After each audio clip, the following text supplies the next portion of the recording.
Here we are at the United States Patent and Trademark Office site, otherwise known as the USPTO. Here's where everything is filed and where you'll do a lot of research.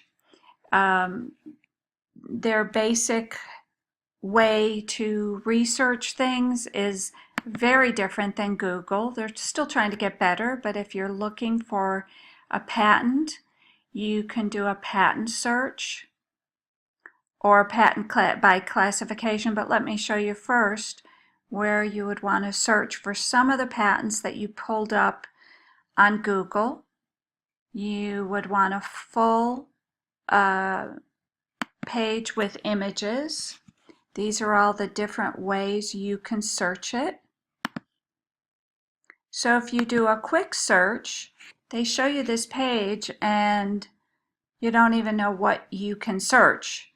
So all the different ways you can search are application type, things like the inventor's name, by code, by country. Here you can search your patent attorney or patent agent and see if they're involved in any patent cases, and also see which ones they've been involved with actually with patents that have been issued.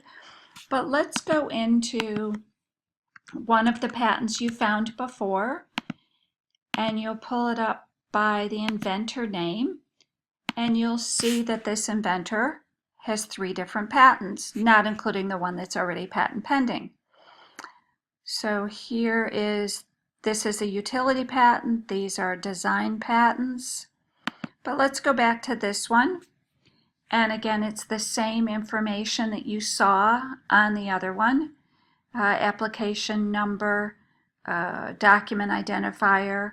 The patent was actually filed April 6th in 2004. It was published to the USPTO site and made public on October 6th.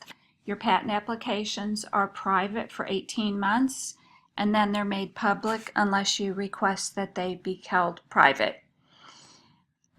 So anybody could search that, and on the last video I showed you there was an application or a granted. This one would have been granted. If you looked anytime after 2005, before it had been granted, it would have shown application status. And here you can see the images. Here's the image of the actual patent. Again, the same information. None of these are clickable links though. Field of classification codes, that's another way to search for patents. And when you go into all of these patents, as I mentioned before, you'll want to see what the classification code was for each one of those and search by the index for the classification code. And there could be the current classification code or the US classification code. So you can see that if you start with the Google, you'll at least have some way of maneuvering through this site to get what you want. When you go back to the main site and you're here, you can look and see other information about patents, trademarks, all kinds of things, attorneys and agents.